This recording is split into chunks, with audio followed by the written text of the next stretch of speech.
Segundo livro dos Reis, capítulo de número 5, seu versos de número 3 e 4, e depois o verso 13 e o 14.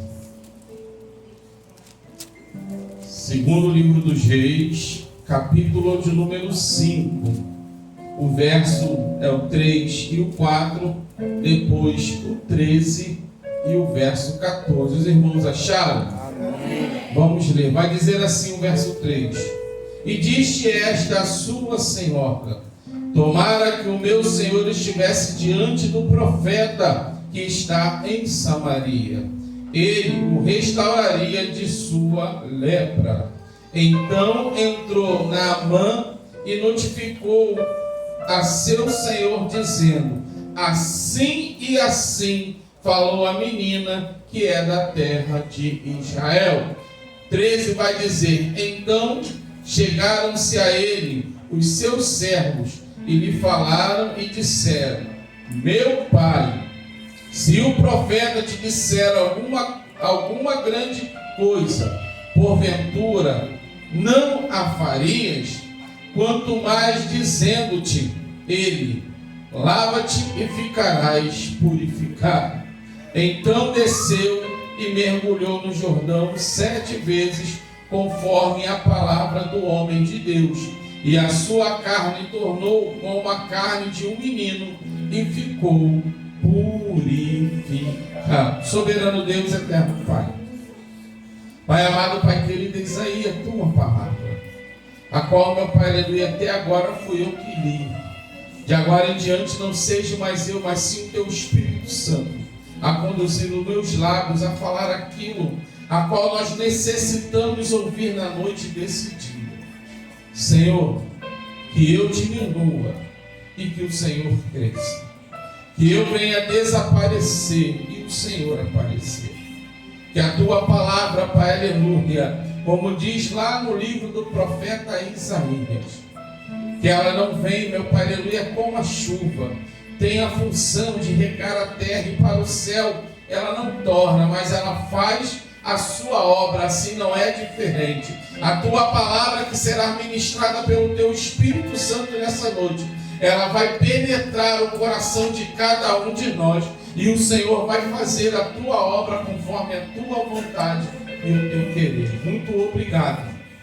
Assim eu te oro e te agradeço no nome de Jesus. Amém? Você pode tomar os vossos assentos, irmãos. Essa palavra, ela mexe comigo porque muitas das vezes, quando nós vamos pregar, falar da palavra de Deus, no texto de 2 Reis, capítulo 5, nós vamos falar de Naamã. Naamã é um homem que o próprio texto, a própria palavra vai dizer que, por mais dele ser um homem sírio, por mais ele não ser do povo de Israel, mas Deus era com ele. Aí, na verdade, esse texto ele veio para mim quando veio um convite para me ministrar. A pastora falou: ó, chamaram você para ministrar. Eu falei, perguntei, tem tema? Ela falou, não sei. Quando eu deitei, irmãos, Deus me deu essa palavra. Só o que me chama a atenção, que a palavra que Deus me deu não é para falar sobre Naamã, mas sim para falar dessa menina e desses servos de Naamã. Porque muitas das vezes, irmãos, eu vou me colocar aqui como o ator principal desta cena aqui, Naamã. Porque Naamã, ele era leproso. Nós sabemos que no tempo da lei, o homem ou a mulher, quando tinha uma lepra, ele tinha que ficar isolado até ser curado.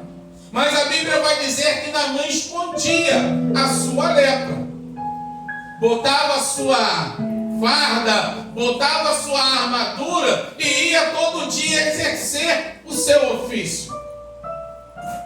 Só que um belo dia, irmãos, eles vão sitiar a terra de Israel e vai levar essa menina como escrava. E para o olhar de muitos, vai dizer: ah, foi ironia do destino. Não, é Deus preparando o ambiente. Muitas das vezes Deus ele vai me colocar e te colocar em certas situações que nós não vamos entender na hora. Mas com o decorrer do tempo, Deus ele vai se revelar qual é o meu e o teu propósito naquele local. E a pergunta que Deus ele botou no meu coração para fazer: quem somos nós diante da adversidade? Porque essa menina era para ser a menina mais frustrada que tinha. Porque ela foi arrancada da sua terra natal. Ela foi arrancada do seio familiar dela. Ela foi tirada do seu pai e da sua mãe para ser escrava. E o interessante é que a Bíblia não menciona o nome dessa menina. Não menciona a idade. Não menciona o que ela fazia, qual era a sua ocupação na casa dos seus pais. Eu posso imaginar Naamã, todo dia quando chegasse em casa, tinha um ritual para poder tirar a armadura. E se você for estudar a respeito da lepra, que para nós no dia de hoje chama-se hanseníase, ela tem um mau odor. A pessoa, por causa da ferimento, quanto mais se ficar abafado, qualquer machucado que você tiver, se você não tratar e você abafar, ele vai apodrecer, ele vai trazer mau cheiro. Só que eu imagino que Naamã tinha todo um ritual. Chegar em casa, olhar para ver se só estava a mulher em volta, quem estava próximo. Só que a Bíblia não fala em qual momento que a menina vai ver a lepra dele. E a menina ela não vai expor para ninguém a lepra. Nos dias de hoje, se nós vemos um defeito no irmão ou na irmã, muitas das vezes nós vamos para redes sociais expor. Nós vamos chegar para um vizinho mais próximo, para o amigo mais próximo e vamos expor. Está sabendo o que está acontecendo? Ó, fulano fez assim, assim e eu vi. Não foi ninguém que me contou. Só que essa menina ela não age dessa forma. O homem a qual o feriu emocionalmente, o homem a qual mudou todo o percurso da vida dela, mas ela vai chegar e vai falar: quem me dera se ele estivesse lá em Israel. Quem me dera, minha senhora, se ele estivesse de frente ao profeta que está em Israel. E isso aqui mexe comigo, porque Naamã, quando a sua mulher vai falar para ele, ele vai diretamente até o rei e vai pedir cartas. Ó, eu preciso ir, a menina falou assim e assim. Ele vai expor, ele vai explicar o que a menina falou para o rei. E o rei vai dar carta. Nós conhecemos bem a história. E ele vai chegar até Israel, vai chegar até o rei de Israel e vai apresentar a carta. Só que o rei de Israel vai fazer o quê? Vai rasgar as vestes. Por quê? Procurou o endereço errado, irmãos. E tem muitos nos dias de hoje que não é diferente. Está procurando endereço errado. Está batendo na porta errada, onde não pode me ajudar e te ajudar.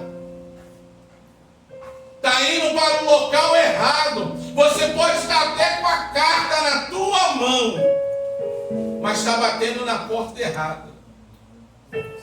O texto vai dizer que Eliseu ouve o que está acontecendo lá no palácio e vai falar: manda vir a mim, manda vir a mim, pode vir.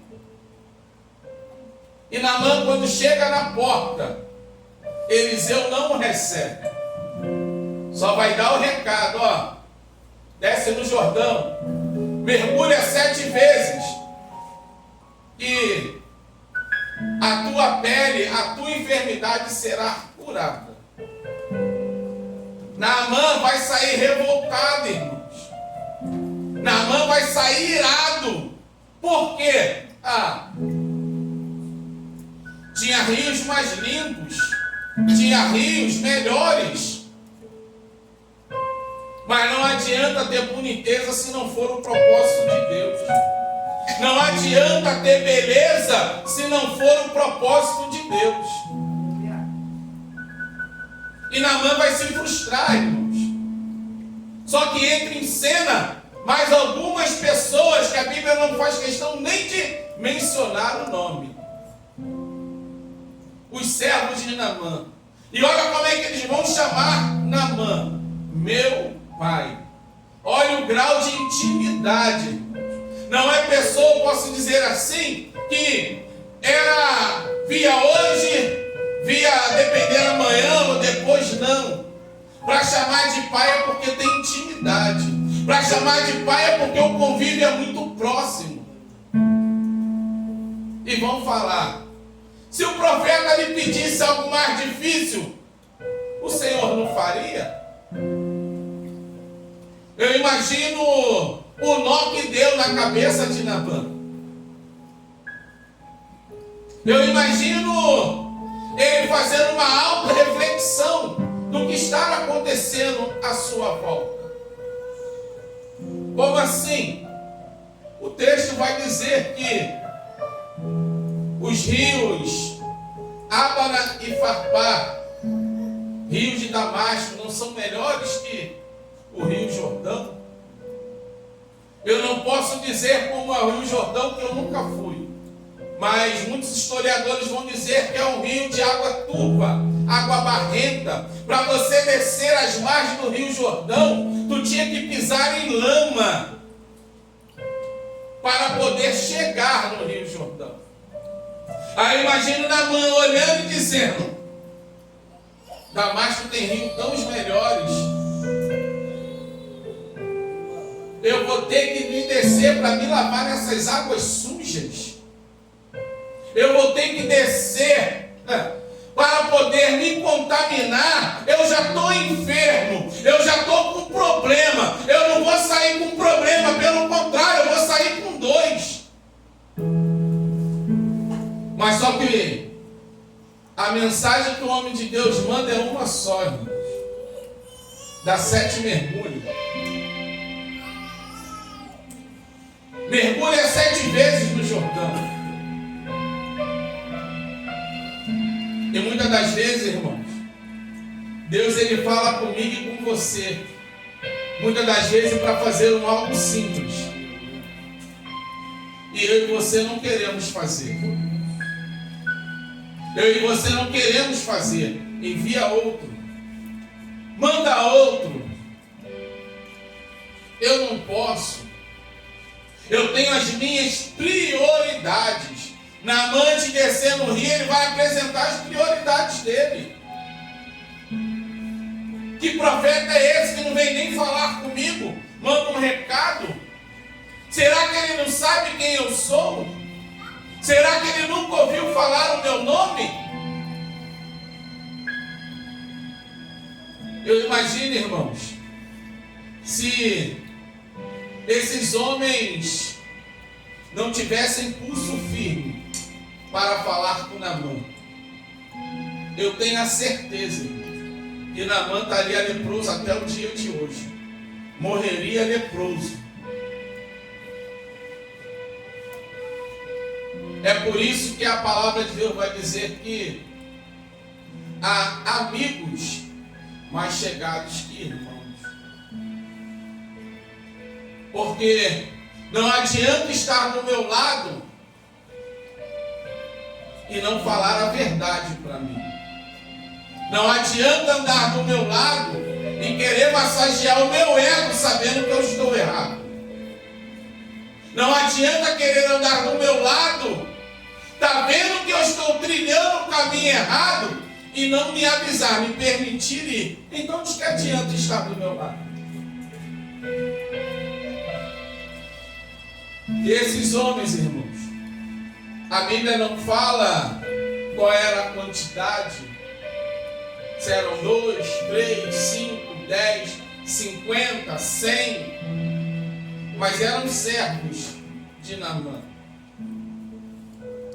E vão falar com ele de uma forma carinhosa: Pai, meu pai. Eu imagino Naamã descendo ao Jordão a primeira vez, o primeiro mergulho, e sem contar que para mergulhar ele precisava expor o seu problema.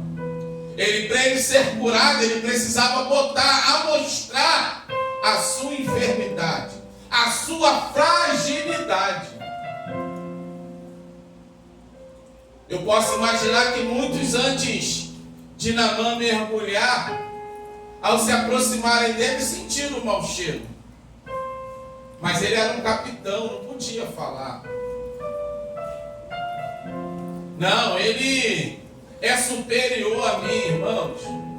Se Deus mandou, independente de quem for, entrega o recado. Porque quem está mandando você entregar é maior do que qualquer um de nós que estamos sobre a face da terra. Não tem um presidente que é maior que Jesus.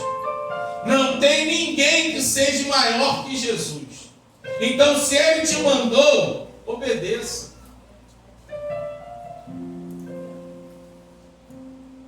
E o texto, irmãos, é bem claro dizer que Naamã, quando ele dá os 7 mergulhos, a sua pele fica mais limpa, mais pura, como de um menino. Trazendo para os dias de hoje, a pele lisinha, igual de criança. Não tem doença, não tem enfermidade. Aí eu fico imaginando se essa menina ela não obedecesse aquilo a qual ela foi chamada. Porque se nós analisarmos o texto, essa menina ela só vai aparecer ali no versículo 3. Depois ela não aparece mais, irmãos. Saiu de cena. Mas ela saiu de cena exercendo aquilo a qual ela foi, pode-se dizer assim, chamada para fazer. Porque eu imagino que quando o exército da Síria entra em Israel e leva o povo, não levaram só essa menina. Não foi só ela levada cativa, não, foram muitos.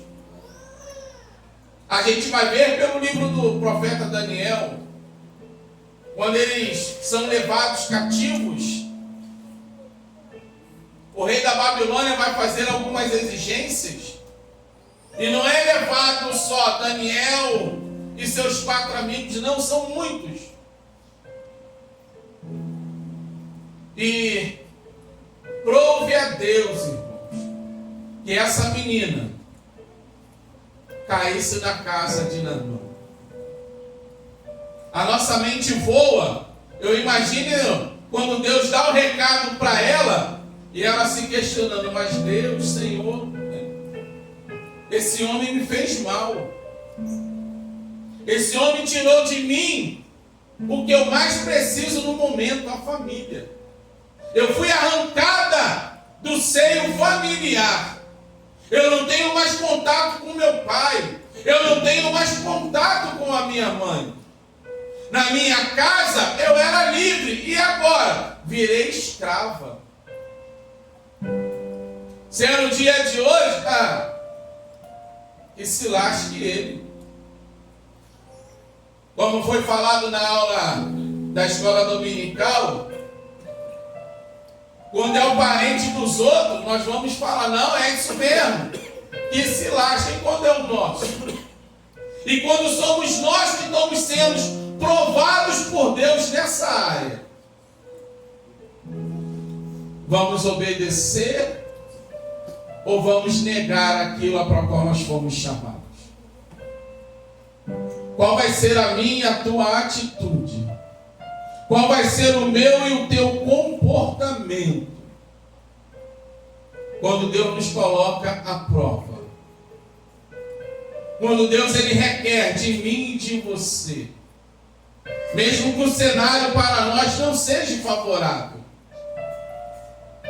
porque você sair daqui e ir profetizar na casa do irmão ou da irmã que está bem financeiramente, que você vai chegar lá, você vai ser bem recepcionado, que vai servir um café, nos dias de hoje um refrigerante de top de linha, é muito fácil.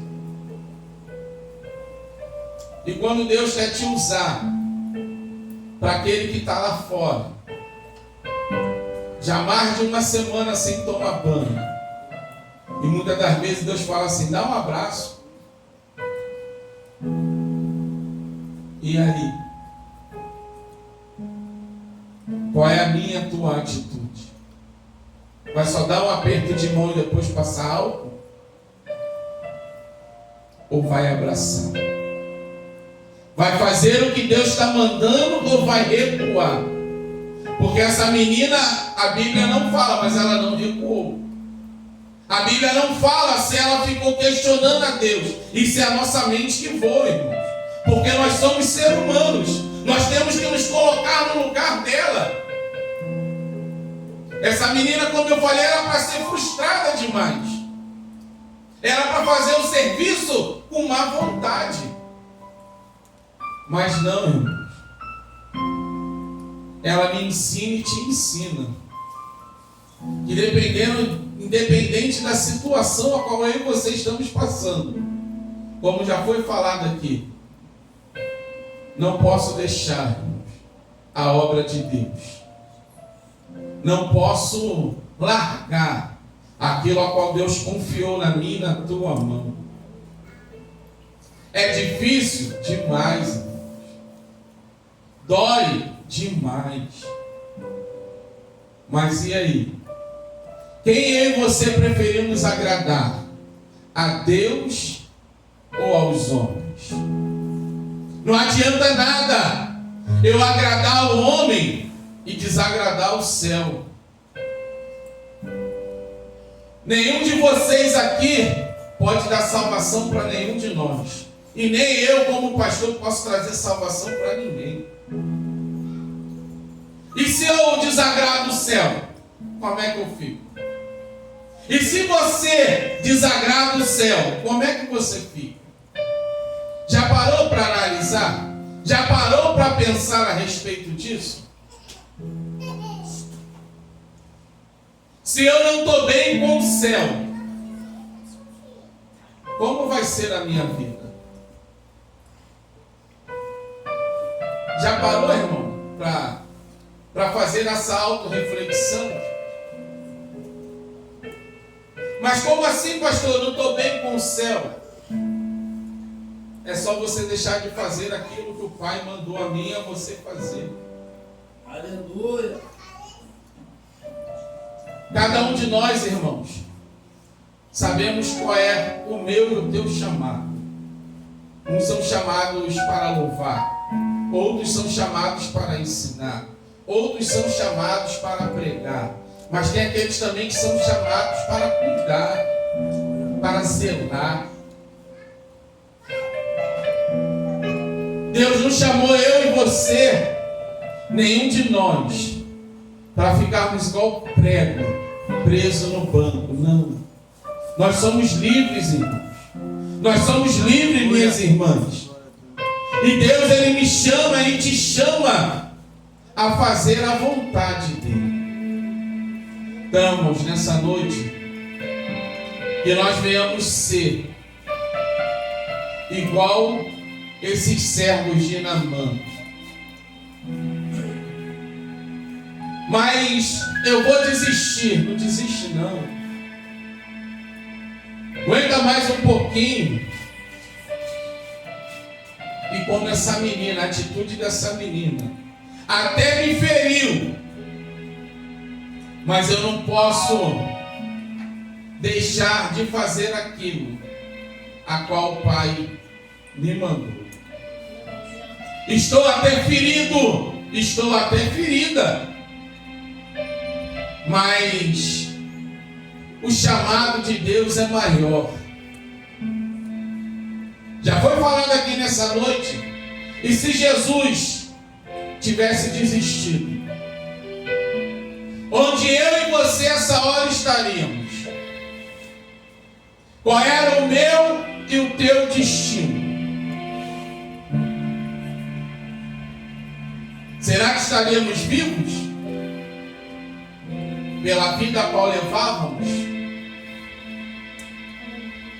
Mas a graça dele, irmãos, o amor dele por mim e por você, o fez suportar as chibatadas, o fez suportar a coroa de espinho, o fez o suportar, irmãos, aquela cruz que era minha e tua, foi ele que carregou, os escárnios, o tapa, a cuspida no rosto, ele suportou para que eu e você estivéssemos aqui hoje. Então, irmãos, quando você olhar, valoriza.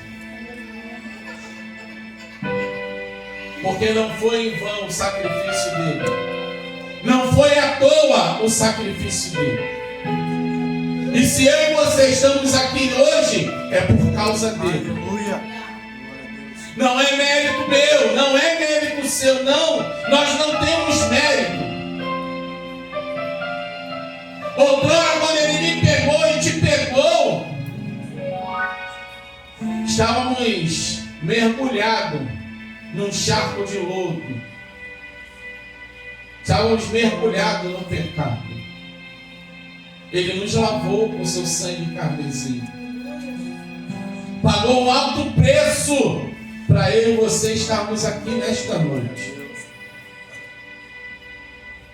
Não foi pago com moeda nenhuma valiosa. Pagou com sangue. O preço foi sangue. Ele se doou para que eu e você pudéssemos estar aqui nessa noite. Então, irmãos, nós viemos ficar com essa palavra. E nós viemos meditar que o amor dele por mim e por você é maior do que a minha dor de cabeça e tua dor de cabeça.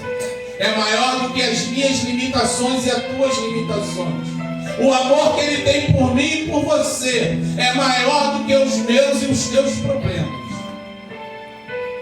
Eu convido a você a se colocar sobre os pés. Vamos orar. Senhor.